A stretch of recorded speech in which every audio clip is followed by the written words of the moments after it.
Hello everybody and welcome to Monster Energy Supercross 4. Today I'm going to be kind of talking about Anaheim 1 a little bit for 2022, but mostly previewing Oakland, the upcoming race, because we had a lot of stuff happen at Anaheim and it kind of transitions over to the second round in Oakland.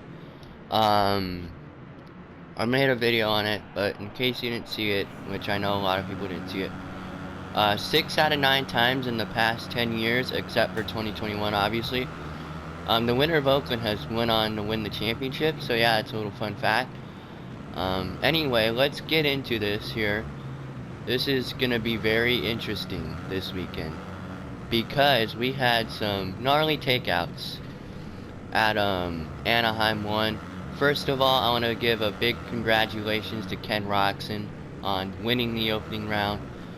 Very cool to see him do that. I counted him out for the season. Like, oh, he may get wins, but he's not gonna get the title. And here I am looking stupid because Ken Roczen won the opening round, which surprised me, but not really, you know, because he starts off really good. And kind of ends off kind of not good, so we're just gonna have to see what happens. Maybe this is his year. I don't think so. I think honestly Cooper Webb getting second sealed the championship. Like, you don't even have to race the rest of the season because Cooper Webb is gonna run away with this, but who knows. I have a dark horse in my mind who actually could challenge him, and actually I have two people who could challenge him, and those two people are Chase Sexton and Dylan Ferrandis. I do believe the way Chase Sexton rode at Anaheim 1 was unreal. Dude was unreal. I do think if he didn't make the mistakes that he did, Chase Sexton was gonna win that race. In my opinion, he was all over Kenny, but unfortunately, too many mistakes and costed him his first career win. Shout out to Vince Freezy for hole shotting basically both of the races, the heat race and the main. Led a few laps there. That was really good by Vince Freezy there. First ride on a 250, and my goodness, he was riding the widest bike I've seen in the 250 class since maybe Jason Lawrence or someone. Probably the widest I've ever seen. I would have to go back in my memory, but yeah, Vince Freezy. Probably since because this is not his first time racing in the 250 class. He raced the 250 class back in he raced 250 East Supercross in 2013, I believe, is the last time he did it. Yeah, but that was really good by Vince there. We're gonna have to see. Christian Craig looked really good, and the bummer story of the night revolves around two guys, Jalik Swoll and Colt Nichols.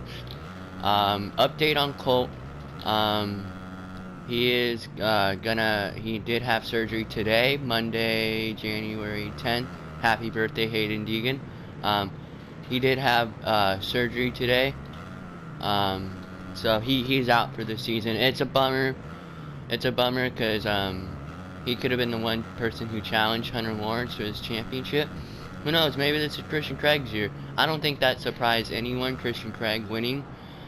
Anyway, that's enough for the 250 class. Also, hope Jalik Swoll is okay.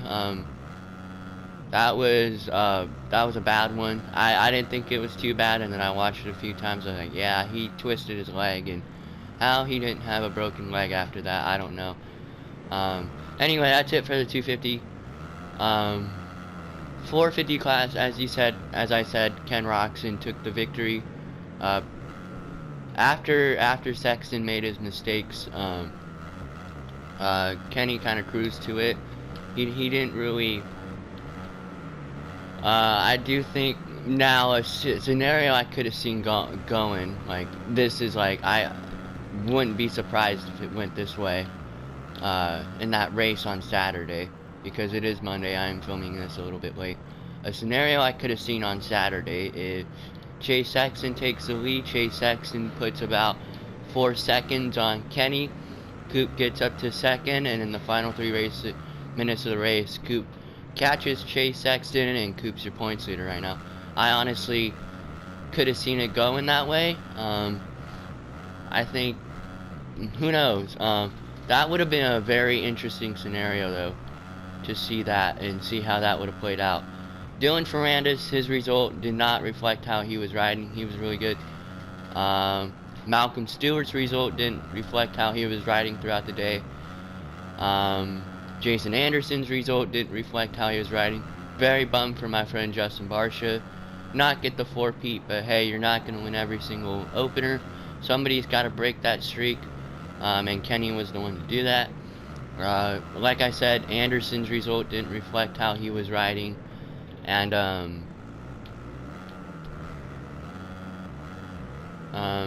who else? Eli was just,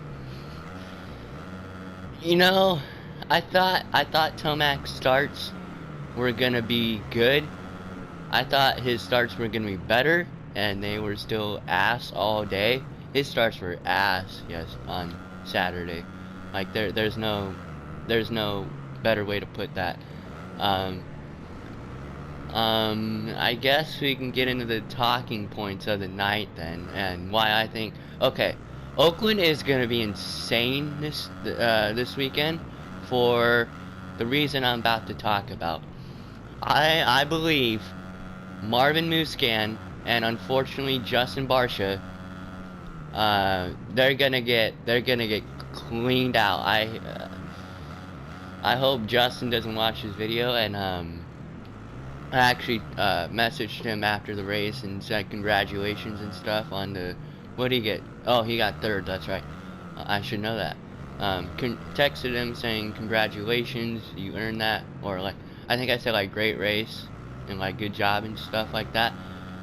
But one thing I didn't tell him, or wanted to ask him because I didn't want to bother him a lot, is the fact that he and Marvin Musquin, I think they're gonna get karma this weekend, because Malcolm Stewart, if you haven't seen, Vital MX put it up, and I put the video up of the takeout on this YouTube channel, so you can go search for it through my channel. It's like I uploaded it Saturday night, I believe, after the race.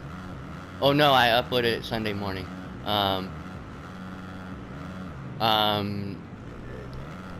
You know, I don't really know what to think of this right here. The takeout. I'm gonna talk about the Malcolm Stewart and Marvin Musquin one first. If you go watch the video, I don't know. I think it was childish by Marvin to do that. He should have, especially, I don't know what happened before. Like, I don't know if Musquin or Malcolm had just passed Marvin and Marvin came back at him. But it goes back to a certain scenario a few years ago in Glendale, Arizona. If you remember 2019 Glendale, Jason Anderson going for the lead on Kenny, on Ken Roxon, absolutely comes across and chops Roxon's line off, and that was just a racing incident.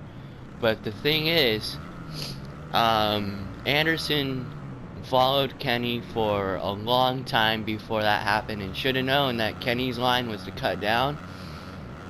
Once again, I don't know if Malcolm had just got around Musquin there and Musquin came back at him, but if Musquin followed him for even just the previous lap, and Malcolm was doing that line. I don't know if he was doing that line. They didn't really show him, or I wasn't really paying attention.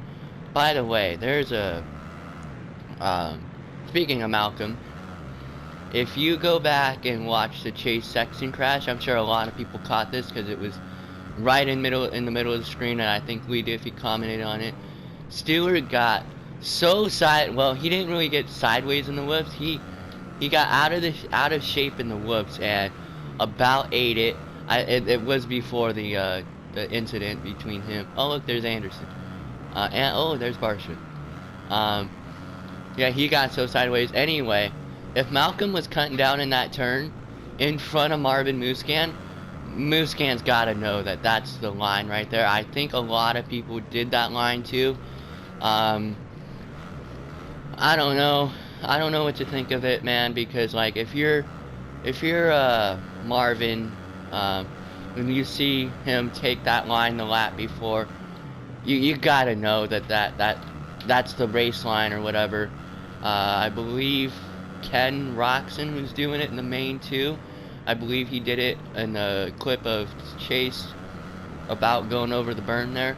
But I mean, these riders, especially someone like Marvin, who's been racing for years now. He turned pro when he was 16 and came over here in 2012. Like, you gotta know,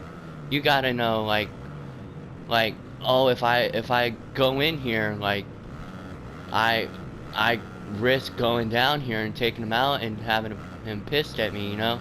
And yeah, Malcolm was pissed. If you go watch the video on Vital, I am working to try to get it uploaded to my channel. I can't really screen record it right now and get the full video. It's ridiculous. Apple changed that. But yeah, Malcolm, it looked like he was gonna hit him a few times. Like he was pissed, and Marvin went back at him. I mean, Marvin, he's a veteran. He should know. He should know, like he should know not to do that. That was a little bit childish on his part. I don't really agree with it. Now, do I think? I don't know. I do believe if Malcolm has the opportunity, I don't think Malcolm will go out of his way and like slow him up, and I don't think Malcolm will go out of his way to take him out. But if Malcolm Stewart has the opportunity to clean Marvin's ass out, that sounded, I'm sorry, that sounded so weird. But if Malcolm Stewart has the opportunity, he is gonna go for it, and it's not gonna be pretty. That's what I will say. So I think Marvin, if he's got Malcolm Stewart behind him this weekend in Oakland, I do believe that he better watch his insides, because Mr. Malcolm Stewart is he doesn't take that lightly. I'm sure he didn't take that lightly, and I'm sure Marvin maybe didn't expect it. I don't know how you wouldn't expect something like that to happen when Malcolm's literally cutting down and Marvin is going for the pass. Like, maybe he expected to beat him and go to the top and cut down. I don't know. Like, that's what it kind of looked like. But I don't know, man. Like for a veteran like Marvin, he can't be doing that. Like, it's so childish. You expect someone like no offense, but you expect someone like Seth Hammaker and Jalek Swoll to do that, you know. And I think it's ignorant and childish. And you know what I think is ignorant and childish too? The Kate Clayson on Alex Martin. I don't agree with that. Like, if it's for the final transfer position on the last lap and that's the last few corners, go for it. Do whatever you want. But like for 5th place, man, I think it was for 5th place.